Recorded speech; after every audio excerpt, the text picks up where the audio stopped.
«Hijo, ¿por qué hay una cámara oculta en mi costurero?», le pregunté con la voz temblorosa. Mateo ni siquiera me miró. Siguió con su café y respondió con una frialdad que me heló el alma. «Es por tu seguridad, mamá. A tu edad ya no distingues la realidad de tus fantasías». En ese instante comprendí que mi hijo no quería cuidarme, sino vigilar cómo me despojaba de todo. Pero quédense conmigo, porque lo que encontré cosido en el forro de su saco esa misma noche cambió mi destino para siempre. Vivo en una de esas casas viejas de Coyoacán donde el tiempo parece haberse quedado enredado entre las bugambilias y el olor a piedra húmeda. Mi nombre es Elena. Tengo 62 años y he pasado la mayor parte de mi vida entre hilos, carretes y el rítmico pedalear de mi vieja máquina Singer. Mi casa siempre ha olido a una mezcla reconfortante de café de olla con canela y a tela recién cortada, ese aroma a hogar que construí junto a Samuel, mi esposo, durante décadas de esfuerzo. Pero últimamente el aire en estos pasillos se siente distinto.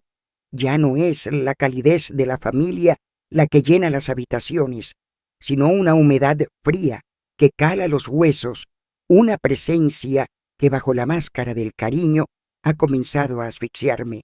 Todo empezó hace apenas unos meses, cuando mi hijo Mateo y su esposa Sofía llegaron a mi puerta con maletas en mano y una sonrisa que hoy, viéndolo en retrospectiva, me parece tan falsa como un billete de madera.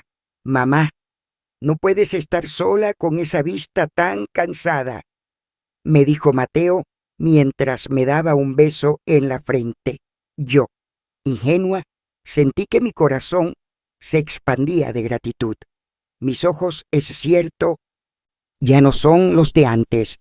El médico dice que es el inicio de las cataratas, que todo se ve como a través de un velo de novia empañado. Pero lo que ellos no sabían es que, aunque mis ojos fallen para los detalles lejanos, mis otros sentidos se han agudizado con la edad. Al principio, su llegada fue como una fiesta. Sofía llenó la cocina de flores y Mateo se encargó de arreglar ese estante que llevaba años flojo. Pero la cortesía no tardó en transformarse en control. Primero fueron sugerencias sutiles. «Mamá, no cargues esa olla. Mamá, descansa un poco más». Luego, las sugerencias se volvieron órdenes disfrazadas de piedad.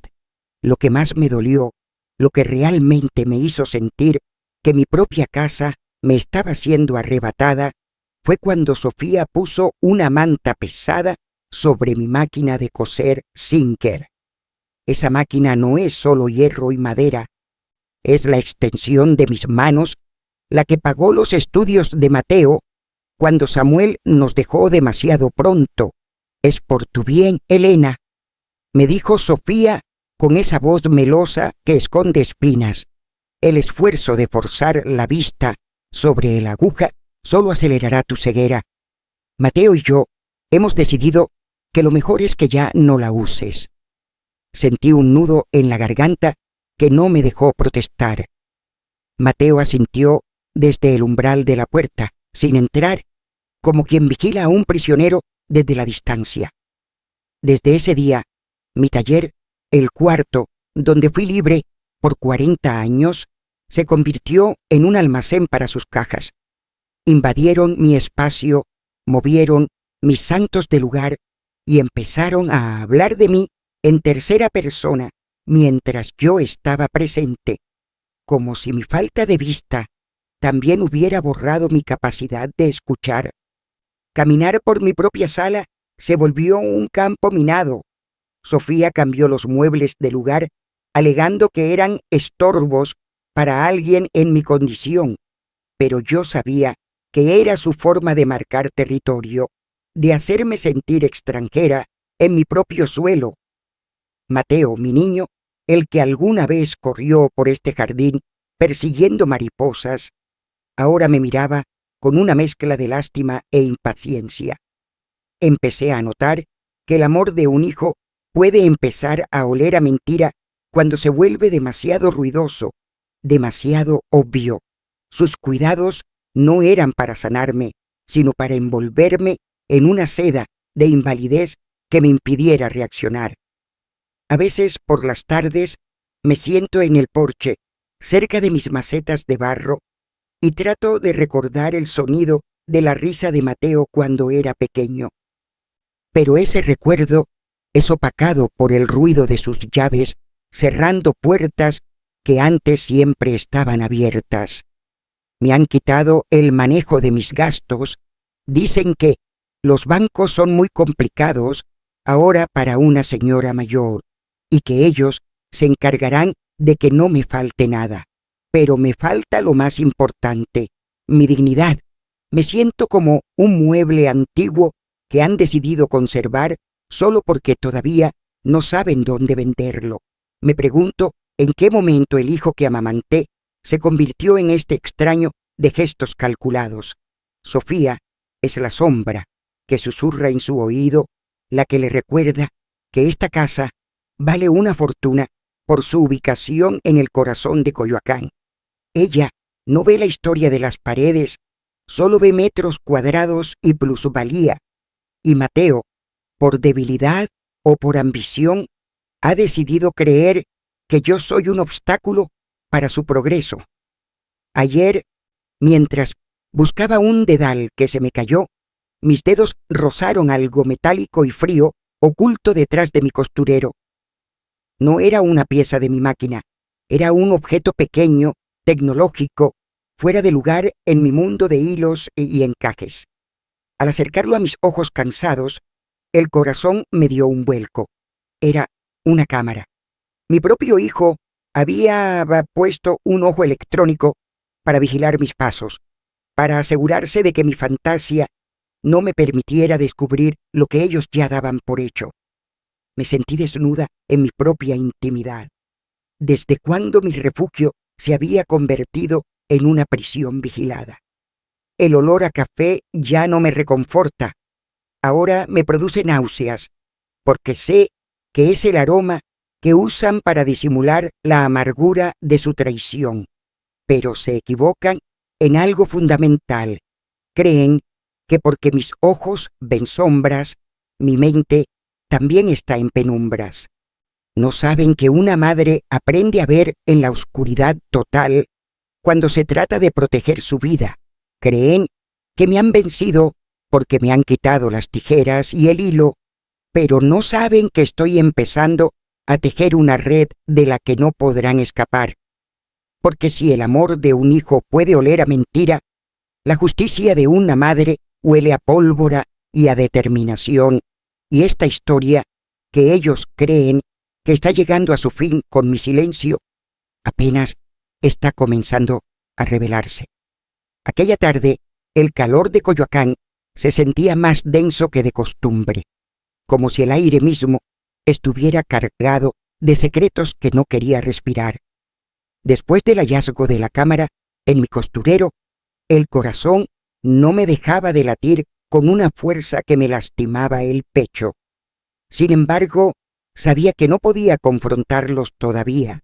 En este juego de sombras, mi única ventaja era que ellos me creían derrotada, una anciana que apenas distinguía el día de la noche. Así que hice lo que mejor sé hacer desde que Samuel ya no está: esperar en silencio. Eran pasadas las 4 de la tarde. Me recosté en el sofá de la sala, el que está cerca del ventanal que da al jardín, y me cubrí con mi rebozo de lana, fingiendo esa somnolencia pesada que ellos esperan de mí. Cerré los ojos, pero mis oídos, ahora mis centinelas más fieles, se agudizaron. Escuché el tintineo de las tazas en la cocina y el murmullo de voces que creían estar a salvo de mis oídos cansados. Eran Mateo y Sofía. Hablaban con esa confianza cruel de quienes piensan que el objeto de su desprecio ya no cuenta como un ser humano.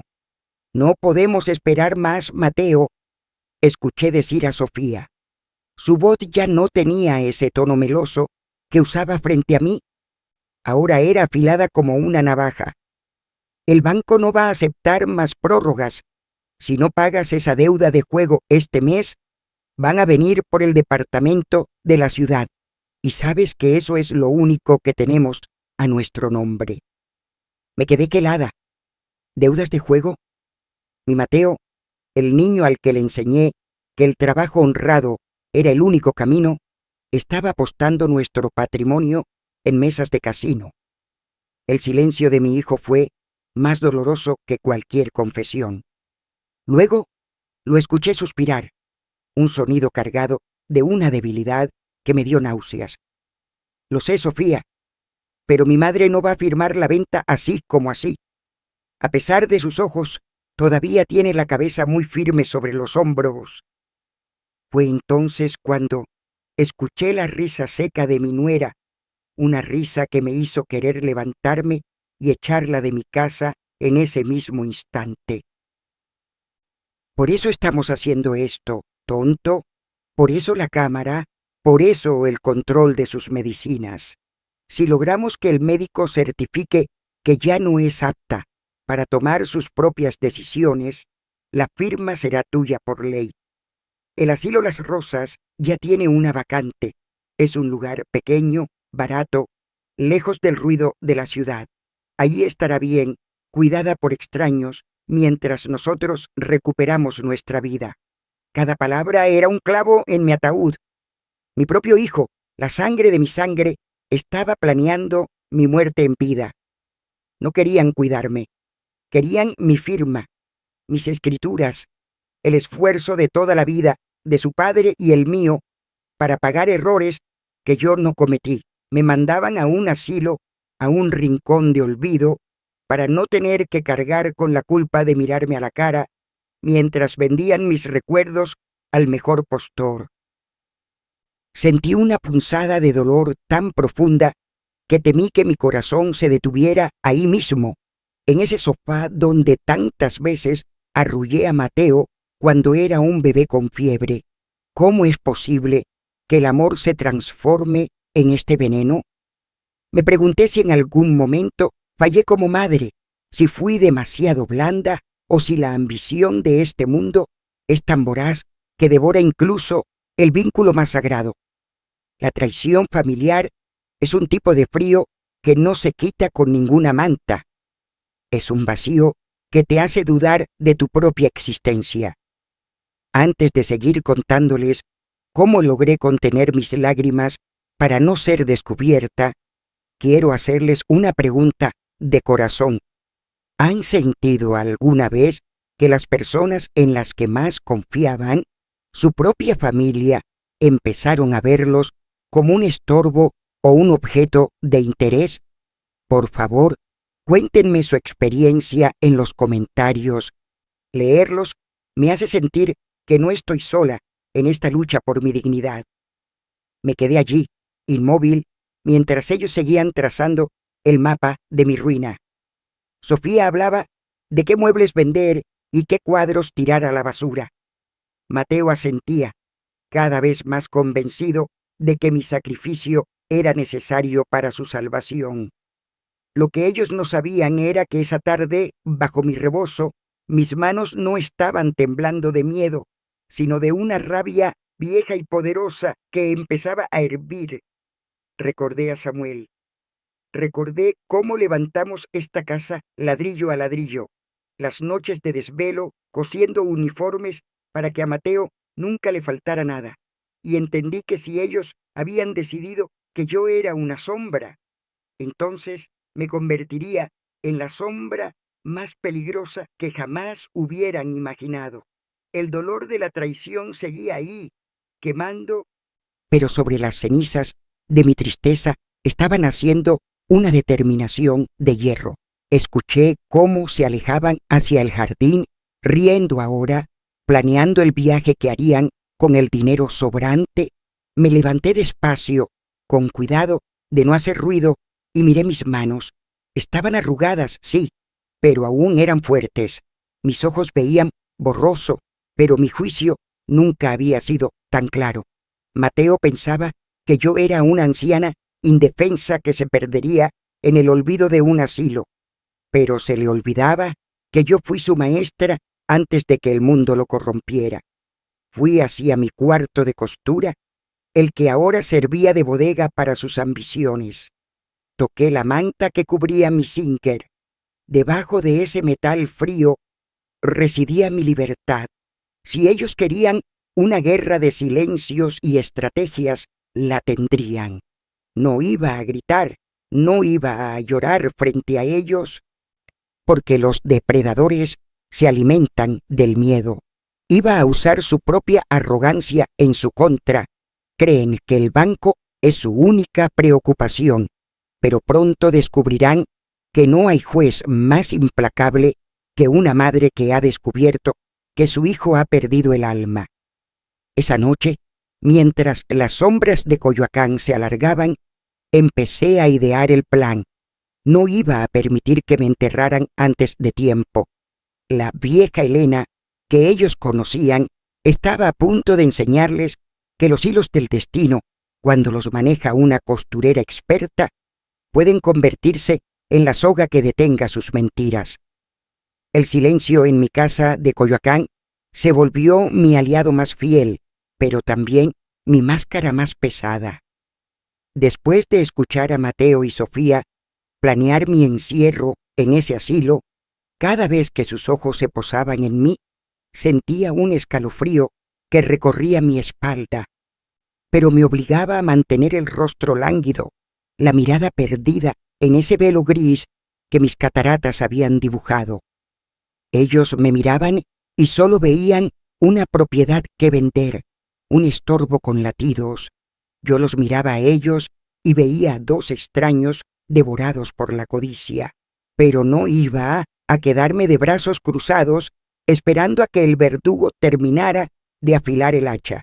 Tenía que moverme y tenía que hacerlo bajo sus propias narices, justo frente a esas cámaras que ahora parpadeaban con una luz roja diminuta en las esquinas de mis techos. Es curioso cómo funciona el miedo. Al principio te paraliza, pero cuando descubres que no tienes nada más que perder, porque ya te lo han arrebatado todo en el corazón, el miedo se convierte en una lucidez afilada. Sabía que no podía hacer llamadas telefónicas ni escribir cartas en mi escritorio, porque Sofía revisaba mis cajones con la excusa de limpiar el polvo. Así que regresé a lo que siempre me dio de comer y me dio libertad, mi vieja máquina de coser Sinclair. Me acerqué a ella una mañana, ignorando las miradas inquisidoras de mi nuera, y con manos que fingían temblar, levanté la manta pesada que la cubría. «Mamá, te dijimos que no forzaras la vista», ladró Mateo desde el comedor. Su voz, que antes era música para mí, ahora sonaba como el roce de dos piedras secas. «Solo quiero arreglar unos dobladillos, hijo», respondí con la voz más frágil que pude fingir. «Me hace sentir útil, no quiero ser una carga». Lo vi intercambiar una mirada de complicidad con Sofía. «Déjala», susurró ella lo suficientemente alto para que yo la oyera. «Así estará entretenida mientras terminamos de hablar con el valuador». Se rieron, me creían una niña jugando con hilos mientras ellos preparaban el contrato de mi ruina. No sabían que una costurera no solo une telas. Una costurera sabe cómo esconder costuras, cómo crear compartimentos secretos y, sobre todo, cómo manejar la tensión de cada hilo para que nada se rompa antes de tiempo. Empecé mi defensa en silencio. Cada vez que me sentaba frente a la máquina, las cámaras me grababan. Yo sabía que me estaban observando, pero lo que la lente no podía captar era lo que ocurría debajo de la tela. Comencé a descoser los forros de los sacos viejos de Samuel y los vestidos que ya no usaba. Allí, entre la tela exterior y el forro, empecé a ocultar copias de mis documentos de identidad, pequeños ahorros en efectivo que había guardado en sobres bajo el colchón y, lo más importante, mis notas. Escribía en pequeños retazos de seda blanca, con una letra diminuta, casi invisible para alguien que no supiera dónde buscar. Me están vigilando. Quieren vender la casa sin mi permiso. Mateo tiene deudas de juego. Era una ironía deliciosa y amarga a la vez. Mientras la tecnología de sus cámaras intentaba atrapar mi presente, mi técnica antigua y artesanal estaba construyendo mi futuro. Ellos confiaban en los píxeles, yo confiaba en las puntadas. Usaba hilos de diferentes colores para marcar la importancia de los documentos, hilo rojo para lo urgente, hilo negro para los papeles del banco, hilo dorado para el contacto de los pocos amigos que me quedaban. Cada vez que el pedal de la Singer subía y bajaba, mi corazón se fortalecía. El sonido rítmico, ese tac, tac, tac constante, ahogaba el ruido de sus conspiraciones en la cocina. Una tarde, Mateo entró al taller mientras yo terminaba de coser un compartimento secreto en mi propio rebozo. Me quedé helada, pero no dejé que mis manos se detuvieran. «¿Qué afán el tuyo, mamá? Solo gastas hilos», dijo con desprecio, acercándose para ver qué hacía. Yo solo le mostré un trozo de tela vieja que estaba arreglando. No vio los 3 billetes de 500 pesos ni la copia de mi acta de nacimiento que acababa de desaparecer bajo una costura invisible. Sus ojos estaban demasiado llenos de ambición para notar los detalles de la verdad. Se dio la vuelta y se fue, confiado en que su ojo electrónico en la esquina de la habitación lo vería todo por él. Pero las cámaras solo ven lo que uno permite que vean, y yo le estaba dando el espectáculo de una anciana nostálgica. A veces, mientras cosía, hablaba sola en voz baja, sabiendo que el micrófono de la cámara podía captarme. «Ay, Samuel, qué olvidadiza estoy», decía fingiendo demencia. «Ya ni me acuerdo dónde dejé la llave de la caja fuerte». Los veía luego buscar como locos por toda la casa, revolviendo mis cosas, mientras yo los observaba desde las sombras de mis gafas oscuras. Me divertía ver su desesperación. La caja fuerte no existía. Era solo un cebo para mantenerlos ocupados mientras yo, puntada a puntada, preparaba los paquetes que enviaría fuera de esta casa. Porque ese era el siguiente paso. Mis secretos no podían quedarse cosidos en mi ropa para siempre. Necesitaba que alguien afuera supiera que la señora Elena no estaba loca, ni lúmida, ni vencida. Necesitaba un aliado.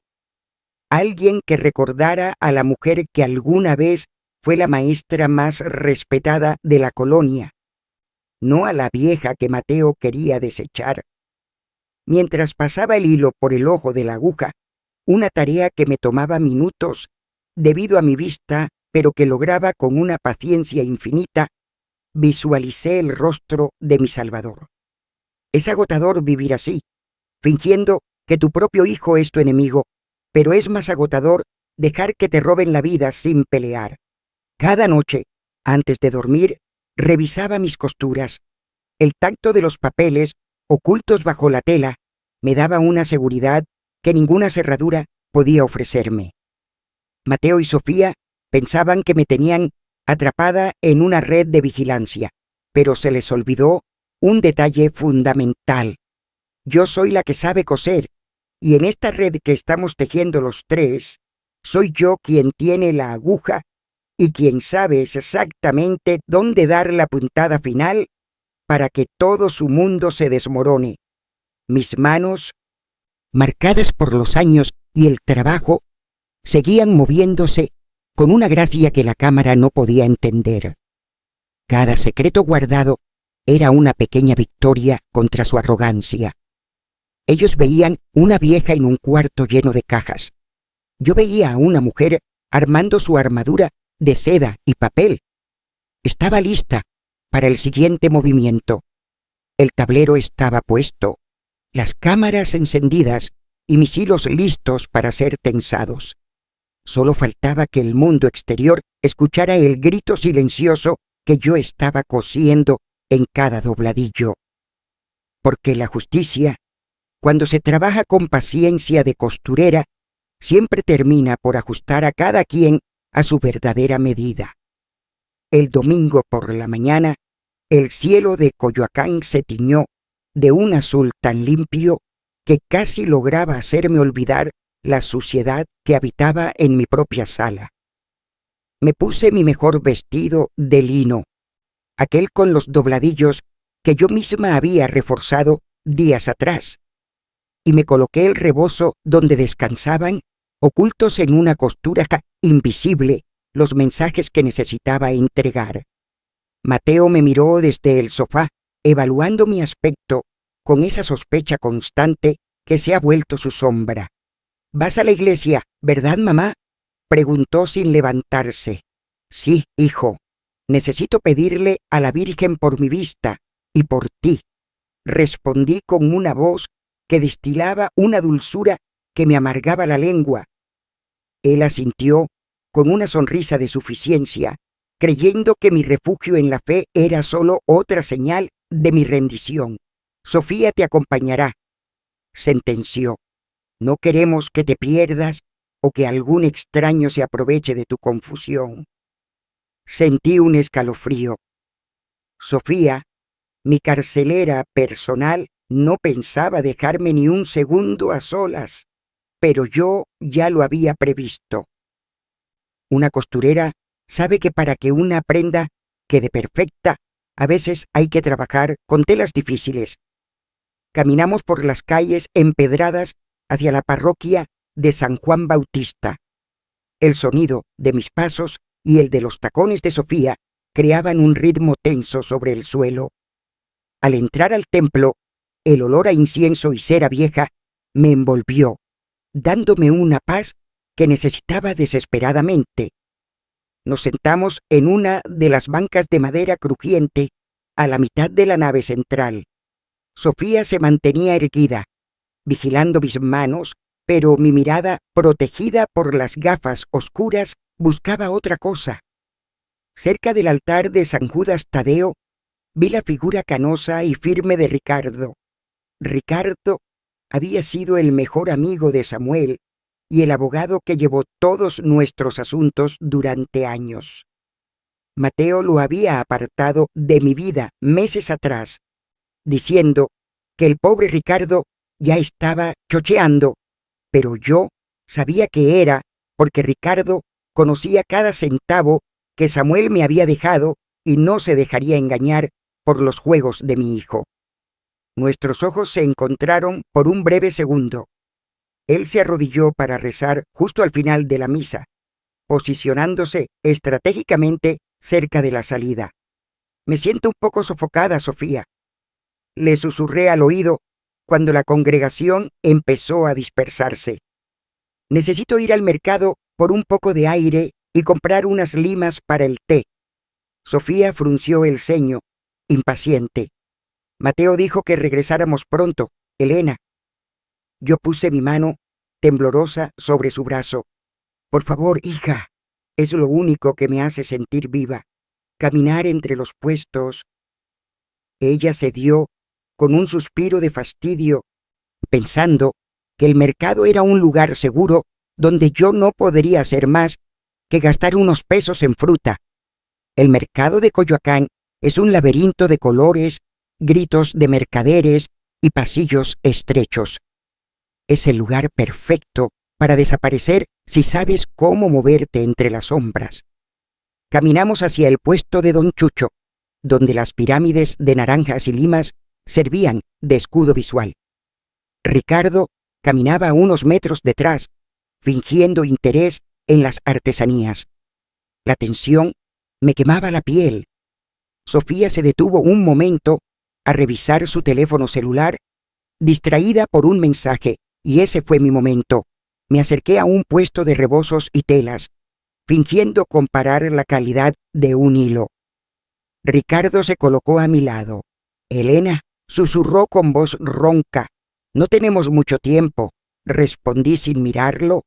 Con un movimiento rápido y preciso, saqué del doblez de mi manga el pequeño fardo de tela que contenía mis notas y las copias de los movimientos bancarios que Mateo creía haber borrado. Lo dejé caer dentro de su bolsa de pan de muerto. Él, a cambio, deslizó un sobre pequeño y plano en mi canasta, ocultándolo bajo las hojas de las limas. «Ricardo, están vigilando mi casa con cámaras», le dije en un susurro apenas audible. «¿Quieren vender la casa? Revisa el testamento original de Samuel. Mateo está falsificando mi firma». Sentí la mano de Sofía en mi hombro y el corazón me dio un vuelco que casi me deja sin aliento. «¿Con quién hablas, Elena?», preguntó con esa voz gélida que usaba cuando sospechaba. Me giré lentamente, forzando una sonrisa de anciana distraída. «Oh, solo le decía a este caballero que el color de ese hilo no combina con su camisa. Ya sabes cómo soy de terca con la costura, Sofía». Miré a Ricardo como si fuera un extraño total. Él me siguió la corriente con maestría. «Tiene razón la señora, a mi edad ya no distingo los colores», dijo con una risita amable antes de alejarse, perdiéndose entre la multitud que compraba flores de cempasúchil. Sofía me miró con los ojos entrecerrados, estudiando mi rostro, buscando una grieta en mi máscara. «Vámonos ya», ordenó, tomándome del brazo con una fuerza innecesaria. «Te estás volviendo imprudente hablando con desconocidos». Durante el camino de regreso, sentí el peso del sobre de Ricardo contra el fondo de mi canasta. Cada paso era una agonía. Temía que Sofía decidiera revisar las limas al llegar a casa. Mi mente corría a 1000 por hora. ¿Qué habría escrito Ricardo? ¿Tendría una solución legal? ¿O me diría que ya era demasiado tarde? Al llegar, Mateo nos esperaba en el porche. «Tardaron mucho», dijo con sospecha. Sofía le entregó las bolsas con desdén. «Tu madre se puso a darle consejos de moda a la gente en el mercado». Mateo se rió, una risa que me dolió más que un insulto, porque era la risa de quien cree que su madre ya no es más que una caricatura de sí misma. Me retiré a mi cuarto alegando cansancio. Una vez sola, cerré la puerta con llave y con el corazón todavía galopando, saqué el sobre de entre las frutas. Dentro, Ricardo había escrito en un pedazo de papel legal: «Elena, resiste. Mateo ha iniciado trámites de interdicción judicial para declararte incapaz. He bloqueado la cuenta principal temporalmente, alegando sospecha de fraude, pero necesito que firmes un documento de representación que te enviaré pronto de forma segura. No bebas nada que ellos te preparen si sabe amargo. Te están vigilando, pero no estás sola». Me llevé el papel al pecho y por primera vez en semanas lloré. Pero no eran lágrimas de debilidad, eran lágrimas de guerrera que acaba de recibir sus municiones. Mateo pensaba que mi mundo se limitaba a las 4 paredes que él vigilaba, pero mi red ya se extendía por las calles de Coyoacán, protegida por el incienso de la iglesia y el bullicio del mercado. Sofía creía que me tenía bajo su pulgar, pero ella misma me había escoltado a mi primera cita con la libertad. Esa noche, mientras cenaba el caldo que ellos me sirvieron y que olí 1000 veces antes de probar, los miré a través de mis gafas. Ellos hablaban de cruceros y de qué coche comprarían con la venta de mi hogar. Yo, en cambio, saboreaba cada sorbo con la certeza de que el hilo que me unía a la realidad se había convertido en un cable de acero. Ricardo estaba trabajando. La iglesia me había dado el refugio y el mercado el escondite. El tablero de ajedrez estaba cambiando y ellos seguían creyendo que yo era solo un peón ciego. No sabían que en el juego de la supervivencia Una madre que lucha por su casa es capaz de burlar hasta al ojo más tecnológico si cuenta con la bendición de la paciencia y el apoyo de los viejos amigos. La próxima vez que me llevaran a rezar, no solo pediría milagros, entregaría las llaves de su propia perdición. La casa de Coyoacán amaneció envuelta en una neblina espesa, de esas que parecen ocultar las intenciones de los vivos. Después de leer el mensaje de Ricardo, supe que el tiempo se me escapaba entre los dedos como arena fina. Mateo y Sofía se movían por la sala con una energía renovada, una especie de júbilo macabro que solo puede sentir quien cree que su botín está a la mano. Yo, por mi parte, decidí que era hora de darles el espectáculo que estaban esperando. Me senté en el comedor, dejando que mi mano derecha temblara ligeramente sobre el mantel, y suspiré con una pesadez que no tuve que fingir del todo. Mateo, hijo, lo llamé con voz quebrada, asegurándome de mirar hacia un punto vacío en la pared para enfatizar mi supuesta ceguera. Él se acercó de inmediato, dejando su teléfono en la mesa. ¿Qué pasa, mamá? ¿Te sientes mal? Puse mi mano sobre la suya, sintiendo la frialdad de su piel. He estado pensando. El médico dice que mi vista no va a mejorar. Samuel siempre decía que hay que tener las cosas en orden antes de que la noche nos alcance. Quiero arreglar lo de la casa, hijo. Quiero estar tranquila. Vi cómo se le iluminaba el rostro, una chispa de codicia que intentó ocultar bajo una máscara de falsa preocupación. Intercambió una mirada rápida con Sofía, quien se acercó fingiendo ternura. «Es lo más sensato, Elena», dijo ella, acariciándome el hombro. «Mateo ya tiene unos documentos preparados, solo para facilitarte las cosas, para que no tengas que ir a notarías ni cansarte». Mi hijo asintió con fervor. «Exacto, mamá. Es un documento donde me autorizas a administrar todo para que tú no tengas que preocuparte por nada. Es por tu bien, para protegerte». Sabía perfectamente qué eran esos papeles. Mi sentencia de desahucio, el documento de interdicción y la cesión total de mi propiedad. Me trajeron una carpeta azul y un bolígrafo. El corazón me latía tan fuerte que temía que lo escucharan, pero mi mente estaba fría.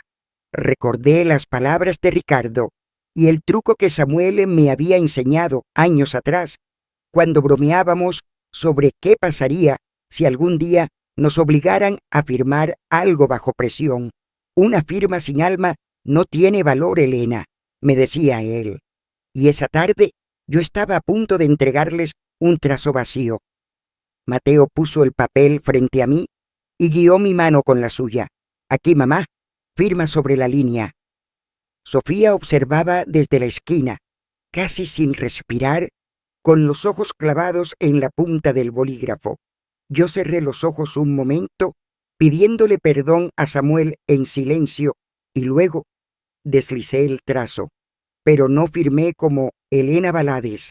Alteré ligeramente la presión, cambié la inclinación de las letras y omití un rasgo invisible que siempre hacía en la letra E, un detalle que solo Ricardo y los registros oficiales de mi cuenta bancaria reconocerían como auténtico. Para un ojo inexperto o ambicioso como el de Mateo, parecía mi firma de siempre, algo temblorosa por la edad, pero para la ley era un documento nulo, una prueba de que algo no andaba bien. «Listo, hijo», dije, soltando el aire lentamente. «Ya soy libre de esa preocupación». Mateo arrebató la carpeta con una urgencia que rayaba en lo indecente. «Gracias, mamá. Ahora descansa. Nosotros nos encargamos del resto». Salieron de la habitación casi corriendo, hablando en susurros sobre que llamar al agente inmobiliario de inmediato. No me miraron de nuevo. para ellos yo acababa de desaparecer legalmente. Ya no era una madre, era un estorbo que acababa de entregar sus llaves. Me quedé sola en la penumbra del comedor. La ironía me provocó una sonrisa amarga.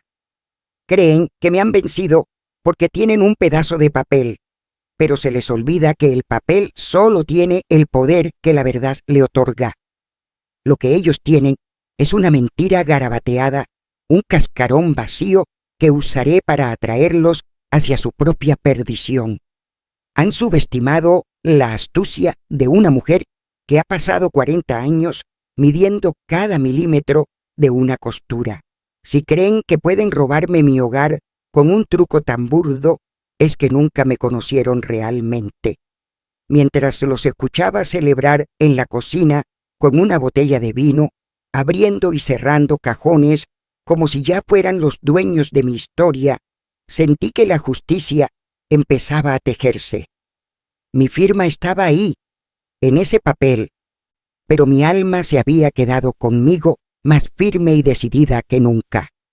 Mateo cree que hoy firmé mi rendición, pero no sabe que lo que realmente firmé fue la invitación para que el pasado regrese a cobrarle cada una de sus deudas.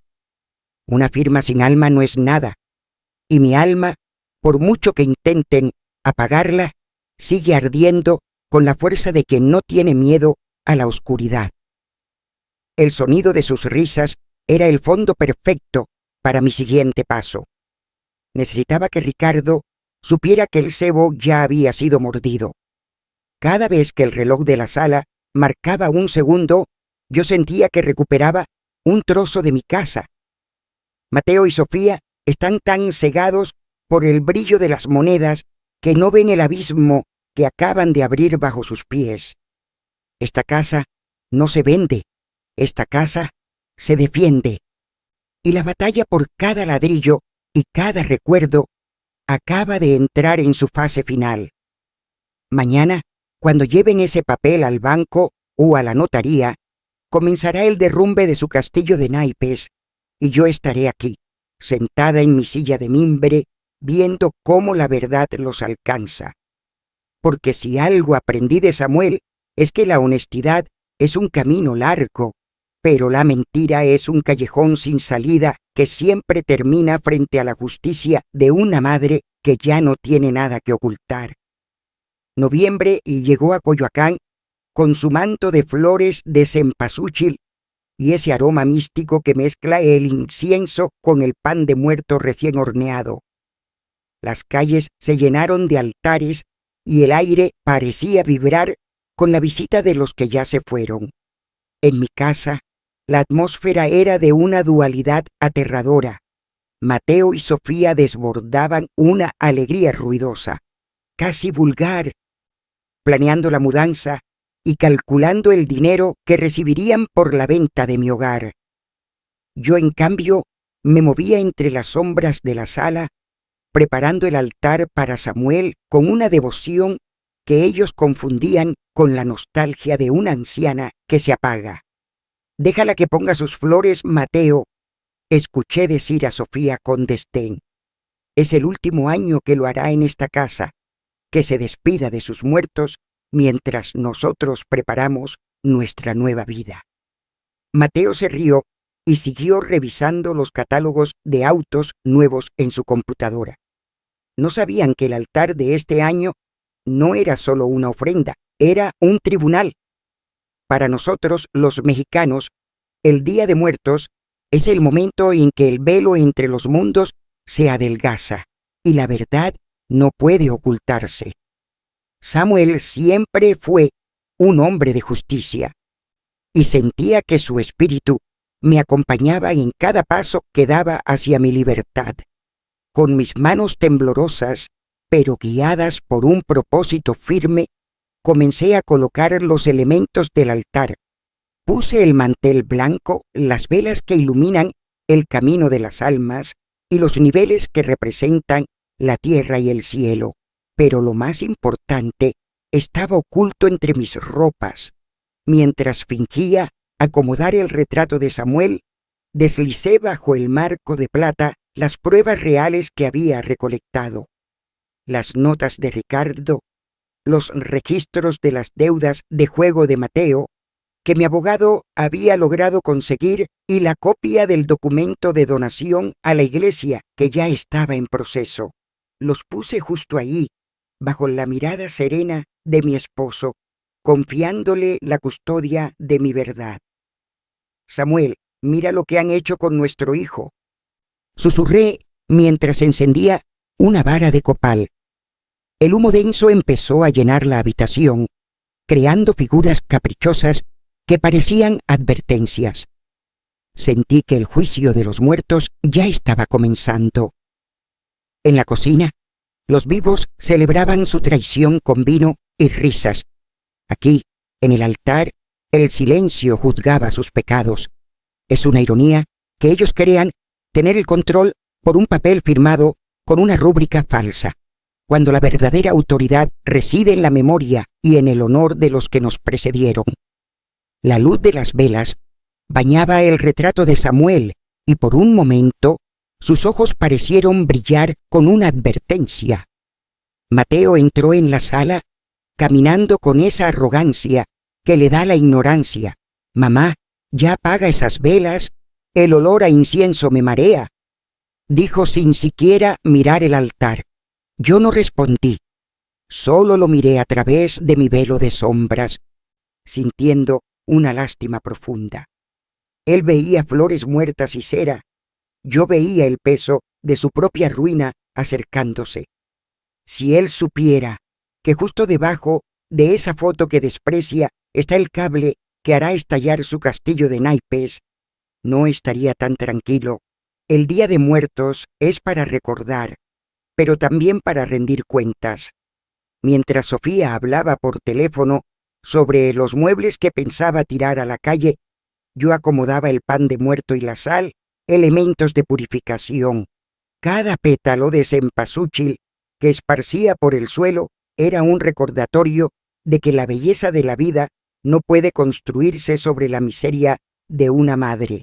La trampa estaba lista. Los documentos que ellos creen poseer son papel mojado, mientras que los que descansan bajo el retrato de Samuel son el acero que los detendrá. Antes de contarles cómo se desató la tormenta en la mañana siguiente, quiero pedirles un favor especial. Si creen que la justicia siempre encuentra su camino, por favor suscríbanse a mi canal y activen la campana. No querrán perderse el momento en que las máscaras caen y la verdad sale a la luz en el capítulo final. Su apoyo me ayuda a seguir compartiendo esta lucha por la dignidad. Esa noche, el silencio en la casa era sepulcral. Mateo y Sofía se fueron a dormir temprano, agotados de tanto celebrar su codicia. Yo me quedé frente al altar, viendo cómo las velas se consumían lentamente. El aroma del copal parecía purificar el aire de sus mentiras. Sabía que Ricardo ya estaba moviendo las piezas legales definitivas y que el banco ya había recibido la alerta de nulidad por la firma alterada. Todo estaba en manos de la justicia de los hombres y de la protección de los que ya no están. Cerré los ojos y escuché el rítmico crujir de la madera de la casa. Era como si las paredes mismas estuvieran protestando contra la invasión de mi hijo. Mañana, cuando el sol saliera, el teatro llegaría a su fin. No me sentía feliz por la ruina de Mateo, pero me sentía en paz por haber defendido mi vida. Una madre siempre perdona, pero una mujer con honor no permite que la destruyan. Samuel, desde su marco de plata, parecía asentir. La fiesta de los vivos estaba por terminar, y el juicio de la verdad estaba a punto de pronunciar su sentencia. En unas horas, Mateo y Sofía descubrirían que no se puede jugar con la herencia de una madre ni con el respeto a los muertos sin pagar el precio más alto. El sol de la mañana entró por los ventanales de la sala con una claridad hiriente, iluminando las motas de polvo que flotaban en el aire como testigos silenciosos. Era el día. Mateo se había despertado con una energía frenética, vistiéndose con su mejor traje, mientras Sofía terminaba de empacar las últimas cajas con una sonrisa de triunfo que le deformaba el rostro. En la mesa del comedor, la carpeta azul con mi firma alterada esperaba como una trampa lista para cerrarse. Yo me senté en mi silla de mimbre, con el rebozo apretado contra el pecho y las gafas oscuras ocultando la nitidez de mi mirada. A las 10 en punto, sonó el timbre. Mateo corrió a abrir. Era el notario, un hombre de rostro severo que venía acompañado por el agente inmobiliario. «Buenos días», dijo Mateo con una voz engolada, fingiendo una madurez que nunca tuvo. «Aquí tenemos todo listo. Mi madre, como pueden ver, está un poco delicada de salud, pero ya ha firmado la cesión de derechos para que podamos proceder con la venta de la propiedad». El notario se sentó, abrió la carpeta y comenzó a revisar los documentos. Sofía se colocó detrás de Mateo, cruzada de brazos, saboreando el momento en que el dinero finalmente llegaría a sus manos para salvarlos de sus deudas de juego. «Señora Elena», dijo el notario mirándome, «¿usted reconoce esta firma como suya?». Yo no alcancé a responder porque Mateo se apresuró a intervenir. «Ella apenas puede ver, licenciado, pero ayer firmó frente a nosotros con total voluntad». El notario frunció el ceño, observando el trazo de la pluma. «Hay algo extraño en la presión de la rúbrica», comenzó a decir, pero en ese instante, el sonido de la puerta principal, volviéndose a abrir, detuvo el tiempo. Ricardo entró en la sala. No venía solo, lo acompañaban 2 hombres uniformados y un representante de la arquidiócesis. La cara de Mateo pasó del triunfo al pánico en un segundo. «¿Qué haces aquí, Ricardo?», gritó Mateo, levantándose de la silla. «Te dije que no te quería en esta casa. Vete ahora mismo». Ricardo no se inmutó. Caminó con paso firme hasta el centro de la habitación y colocó un maletín de cuero sobre la mesa justo al lado de la carpeta de Mateo.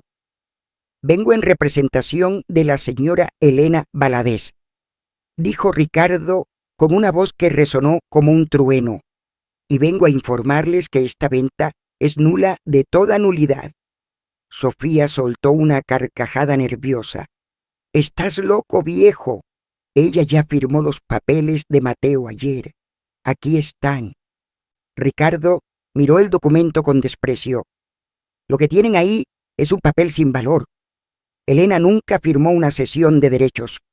Lo que firmó fue una trampa legal para demostrar su mala fe. Pero lo más importante es esto». Ricardo sacó un documento oficial con sellos notariales auténticos y frescos. Hace exactamente una semana, la señora Elena donó la propiedad de forma irrevocable a la fundación de la Iglesia de San Juan Bautista para la creación de un taller de oficios. El documento fue registrado antes de que ustedes intentaran este fraude.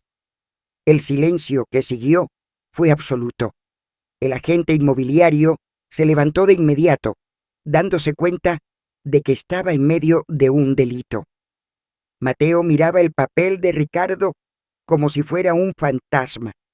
«¿Qué? Eso es imposible. Ella es una vieja loca que no sabe lo que hace», gritó fuera de sí. Fue entonces cuando yo me levanté. Me quité las gafas oscuras y caminé hacia la mesa, mirándolo directamente a los ojos con una firmeza que lo dejó paralizado. «No estoy loca, Mateo», dije con voz clara y pausada. «Y veo mucho mejor de lo que tú crees. Vi la cámara oculta que pusiste en mi costurero.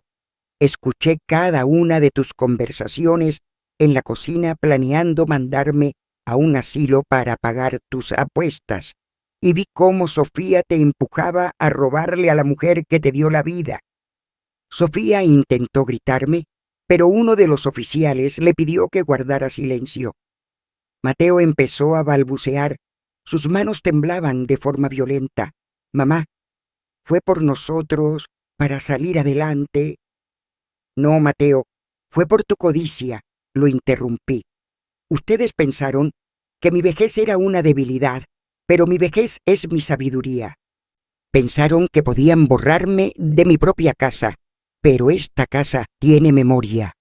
El notario aquí presente puede dar fe de que la firma que tienen en su carpeta no coincide con los registros oficiales, porque yo misma la alteré para que supieran en el momento del cobro que yo sabía lo que estaban haciendo». El notario revisó los dos documentos y asintió con gravedad. Efectivamente, esta firma es inválida, y con la donación previa registrada, este intento de venta es un fraude procesal. Ricardo entregó a los oficiales la carpeta con todas las pruebas que yo había recolectado, las grabaciones que logré hacer, las notas sobre las deudas de Mateo y las fotografías de las cámaras ocultas que ellos mismos instalaron. La máscara de hijos devotos se terminó de romper. Sofía empezó a maldecir, gritando que la casa era una ruina y que yo era una bruja. Mateo se desplomó en la silla, ocultando el rostro entre las manos, llorando no por arrepentimiento, sino por la humillación de haber sido derrotado por la madre a la que despreciaba. «Se acabó, Mateo», dije, sintiendo un peso enorme levantarse de mis hombros. «Esta casa ya no es tuya, ni tampoco mía, para que me la quites. Ahora le pertenece a quienes realmente la valorarán. Ricardo tiene las órdenes legales. Tienen 24 horas para sacar sus cosas de aquí. Si mañana a esta hora siguen en mi propiedad, los oficiales procederán con el desalojo forzoso y los cargos por fraude». Mateo levantó la vista y en sus ojos vi el vacío de un hombre que lo ha perdido todo porque nunca supo valorar nada. No hubo abrazos, no hubo perdón instantáneo. Solo hubo la fría realidad de la justicia. Mientras ellos salían de la sala escoltados por el ruido de su propio fracaso, yo me acerqué al altar de Samuel. Tomé su fotografía y le di un beso. El clímax de la tormenta había pasado.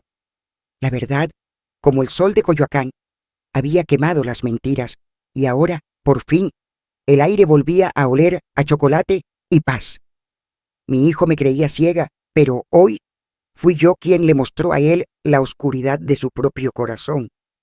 El reloj de pared de la sala, ese viejo compañero de madera que Samuel y yo compramos en nuestro primer aniversario, parecía marcar los segundos con una gravedad nueva.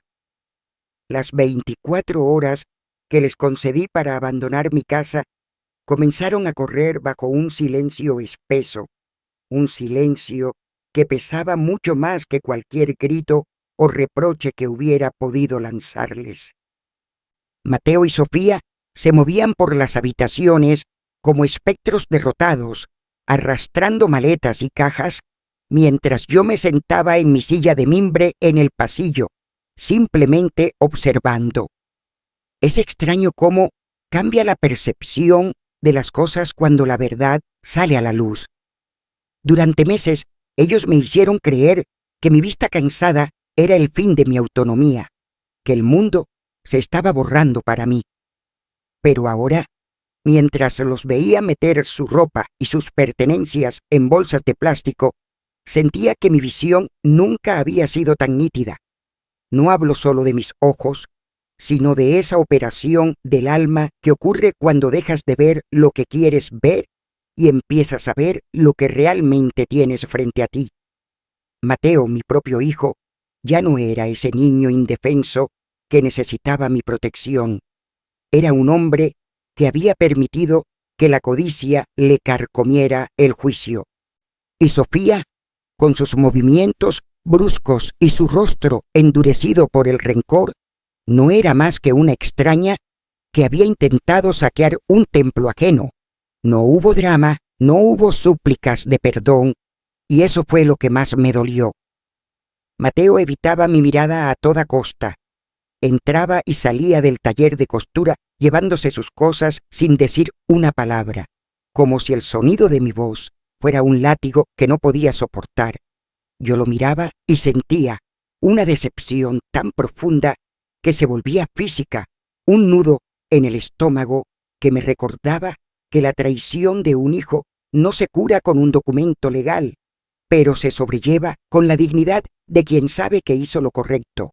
¿Estás satisfecha, Elena?, me escupió Sofía mientras pasaba por mi lado cargando una caja con sus zapatos caros. Nos dejas en la calle por una casa vieja y llena de polvo. Espero que tu iglesia te cuide tan bien como nosotros lo hacíamos. La miré fijamente sin parpadear. Mis ojos, aunque velados por las cataratas que pronto operaría el doctor que Ricardo me recomendó, no se desviaron. Sofía, le respondí con una calma que me sorprendió a mí misma.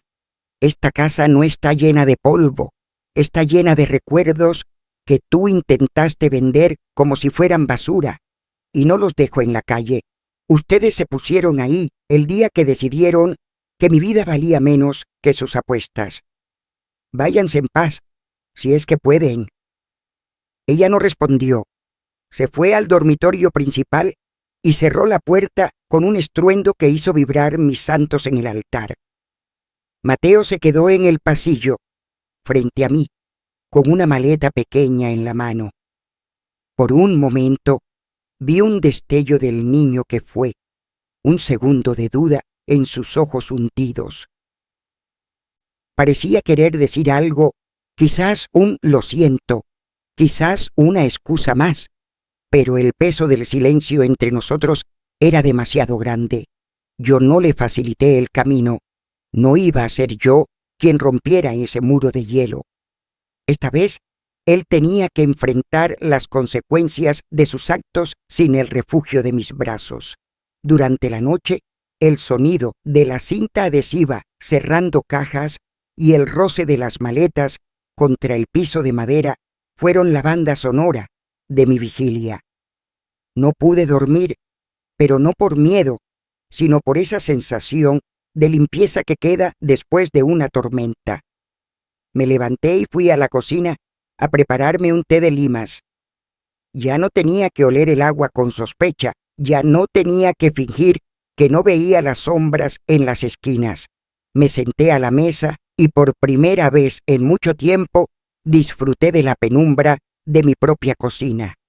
La operación de mi vista real estaba programada para la próxima semana, pero sentía que mi visión metafórica ya se había curado.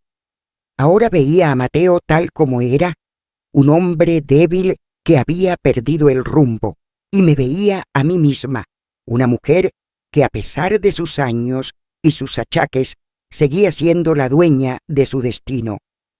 El abogado Ricardo pasó por la mañana para asegurarse de que todo estuviera en orden. Me trajo un ramo de flores y me dio un apretón de manos que me supo a libertad. «Es hora, Mateo», dije cuando el reloj marcó las 10 de la mañana del día siguiente. Los oficiales que Ricardo había solicitado esperaban afuera de la reja de hierro. Mateo y Sofía salieron de la casa sin mirar atrás. No hubo despedidas ni promesas de llamadas futuras. Solo el sonido de la puerta principal cerrándose con un clic definitivo. Caminé hacia la ventana y los vi subir sus maletas a un taxi. El taxi arrancó y se perdió por las calles empedradas de Coyoacán, llevándose consigo la toxicidad que había intentado invadir mi refugio. Me quedé sola en la sala. La casa se sentía inmensa, pero por primera vez en meses el aire circulaba de nuevo. Fui al taller de costura y quité la manta pesada que cubría mi Singer. El metal brillaba bajo la luz que se colaba por la persiana.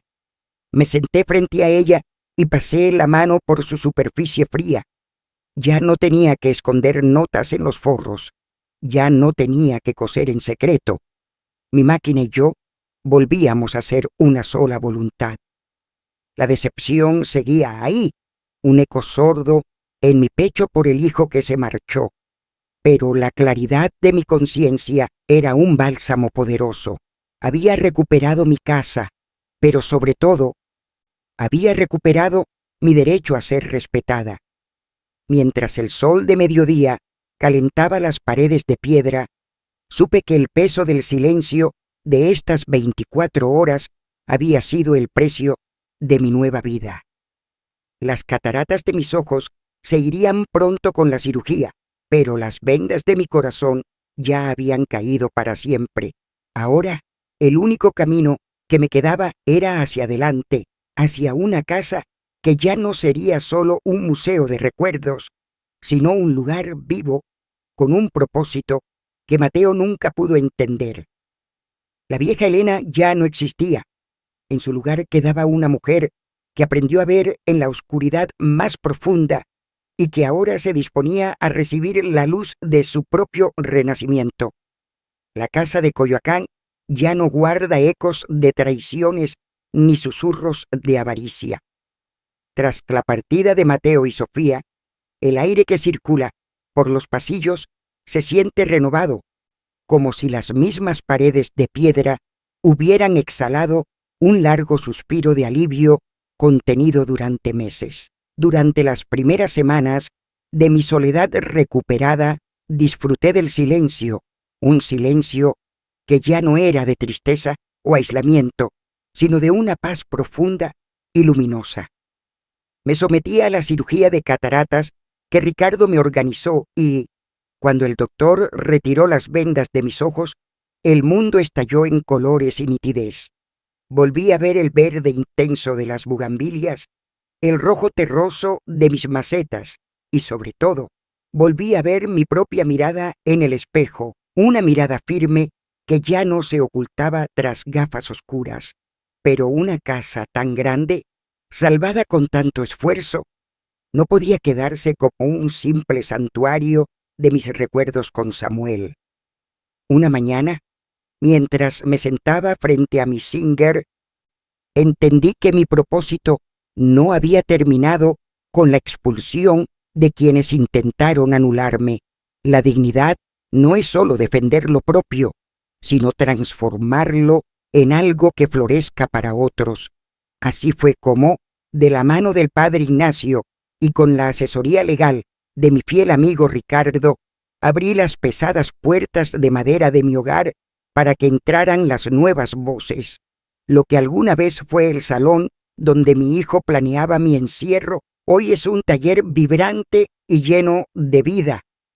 La parroquia de San Juan Bautista me ayudó a difundir la noticia y pronto mi casa se llenó de jóvenes y mujeres de la comunidad con ganas de aprender un oficio. He convertido el comedor y el antiguo despacho de Samuel en una escuela de costura y diseño. Ya no soy la pobre vieja que Mateo quería desechar. Ahora soy la maestra Elena, la mentora que guía manos inexpertas sobre la tela, enseñando no solo a unir retazos, sino a construir una independencia económica y personal. Es maravilloso ver la casa invadida por la risa de los niños que vienen después de la escuela a aprender los secretos del bordado, o por las mujeres que con el mismo miedo que yo sentí alguna vez, descubren que sus manos tienen el poder de crear algo hermoso y valioso. A veces me detengo un momento solo para escuchar el rítmico pedalear de varias máquinas de coser funcionando al mismo tiempo. Ese sonido, que antes era mi refugio secreto, ahora es la sinfonía del progreso de mi barrio. Mi vieja Singer sigue en su lugar de honor, y es en ella donde les muestro a mis alumnas que una costura bien hecha es como la vida misma. Requiere paciencia, atención al detalle y la valentía de descoser y volver a empezar cuando algo sale mal. La comunidad me ha abrazado de una forma que nunca imaginé. En el mercado de Coyoacán, los comerciantes ya no me miran con lástima, sino con un respeto profundo. Ahí va la maestra Elena, dicen, y me ofrecen las mejores limas y el pan más fresco. He dejado un legado de dignidad que trasciende las escrituras de una propiedad. He demostrado que el valor de una persona no disminuye con los años, sino que se destila, se vuelve más puro y útil para los demás. A veces, por las tardes, cuando el último alumno se ha marchado y la casa recupera su calma, me siento en el porche a mirar el cielo de Coyoacán tornarse violeta. Ricardo pasa a veces a tomar un chocolate conmigo y hablamos de cómo la fundación está creciendo. Mateo sigue siendo una sombra distante. Sé que vive en otra ciudad, intentando reconstruir lo que su propia ambición destruyó, pero ya no guardo rencor. El rencor es un hilo que se enreda y detiene la máquina, y yo he decidido que mi tela sea lisa y fluida. Lo perdoné no porque él lo mereciera, sino porque yo merecía vivir sin ese peso. Mi casa ya no es solo mía, y eso es lo que más me enorgullece. Pertenece a cada mujer que aprendió a confeccionar su propio destino en estas habitaciones. Pertenece a cada niño que descubrió que la paciencia es una herramienta más fuerte que cualquier tecnología. Samuel estaría orgulloso de ver que nuestro hogar se convirtió en un faro de esperanza. He aprendido que la verdadera herencia no se deja en un testamento de papel, sino en las manos de quienes vienen después de nosotros, recordándoles que nunca son demasiado viejos para luchar ni demasiado pequeños para crear. Las nuevas voces que llenan mi hogar son mi victoria definitiva, el eco de una madre que decidió que su silencio no sería su tumba, sino el prólogo de una vida dedicada a la enseñanza y al amor por lo que realmente importa. Mi historia ya no es una historia de traición, sino una historia de renacimiento, tejida con los hilos más resistentes que existen, los de la fe en una misma y el servicio a los demás. Hoy, mientras el sol se pone sobre las cúpulas de San Juan Bautista, me siento en mi porche con una taza de chocolate caliente y el aroma del jazmín envolviéndolo todo. Miro mis manos, las mismas que alguna vez temblaron de miedo, y las veo ahora firmes, marcadas por el trabajo, pero llenas de una paz que el dinero de Mateo nunca pudo comprar. Samuel, allá donde estés, nuestra casa está más viva que nunca. Ya no es un botín para la avaricia, sino un refugio para los que buscan una oportunidad. He aprendido que envejecer no es volverse invisible, sino aprender a mirar con el corazón cuando los ojos fallan, y que una madre puede perderlo todo, menos la fuerza de volver a levantarse por su propia dignidad. Mateo es ahora un recuerdo distante al que he perdonado para poder respirar, pero mi verdadera familia son todas esas voces que hoy ríen y cosen bajo este techo. Mi vieja Singer sigue sonando, pero ahora su rítmico pedalear es una canción de esperanza. Si esta historia tocó una fibra en tu alma o te recordó la inmensa fuerza que habita en nuestros mayores, por favor, dale like, guerreros, al video. Tu apoyo permite que estos relatos de valor lleguen a quienes hoy sufren en silencio. No olvides suscribirte y activar la campana para que sigamos tejiendo juntos estas lecciones de vida. Y ahora dime en los comentarios con total sinceridad, ¿qué habrías hecho tú si descubrieras que tu propia sangre te ha tendido una trampa para borrarte del mundo? Los leo con respeto y cariño. Hasta el próximo relato, familia.